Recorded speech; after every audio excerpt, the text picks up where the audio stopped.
Port కావాలా వద్దా తమ్ముళ్ళు?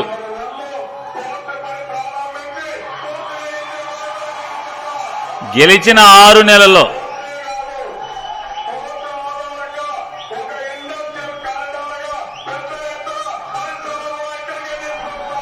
బందరికి పరిశ్రమలు కూడా తెస్తాడు.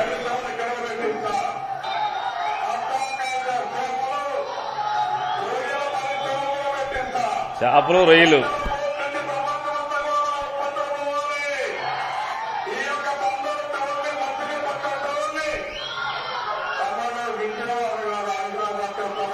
బెజవాడ కాదు, హైదరాబాద్ తో సమానంగా చేస్తా.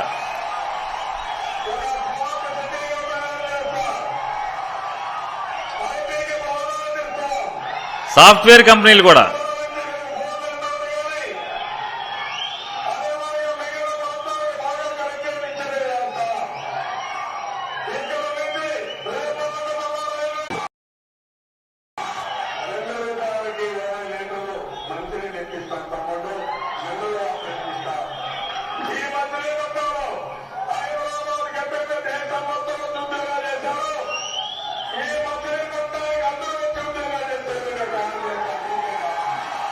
హైదరాబాద్ ని ఉద్యోగాలకు బంద్ వచ్చేట్టు చేస్తా అంట.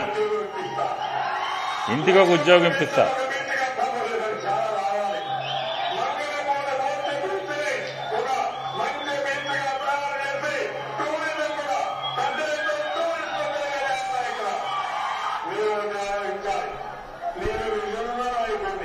విజన్ ఉన్న నాయకుడు.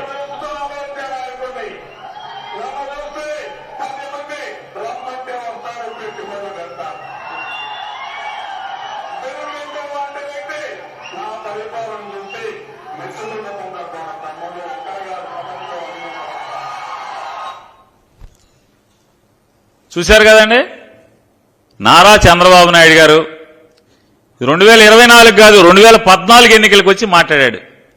నిన్నేం మాట్లాడాడు? 2024కి వచ్చి పోర్టు పూర్తి చేస్తాను, మళ్లీ పరిశ్రమలు తెస్తాను, రేపల్లికి రైలు మార్గం వేస్తాను. ఇంతకన్నా దగాకోరు ఎవడన్నా ఉంటాడో చెప్పండి? ఇది నేను ఇట్లాంటివి మాట్లాడితే నన్ను బూతులు తిడుతున్నా అని మాట్లాడతాడు. ఇది బూతులా? ఎవరు బూతు? ఇది కదా బూతు? ఇది కదా బూత్ అంటున్నా.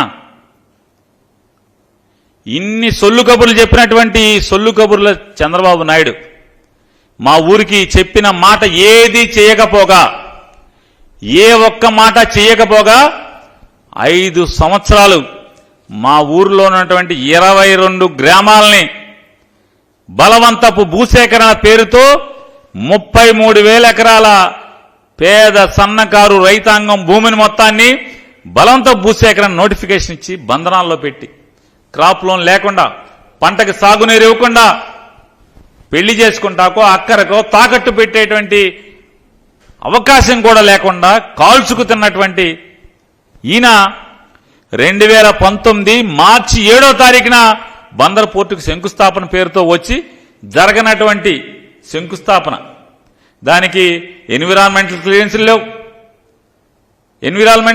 లేదు, అలాగే బ్యాంక్ లోను శాంక్షన్ కాలేదు.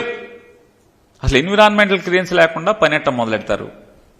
బ్యాంక్ లోన్ లేకుండా పని ఎట్టం మొదలవుతుంది?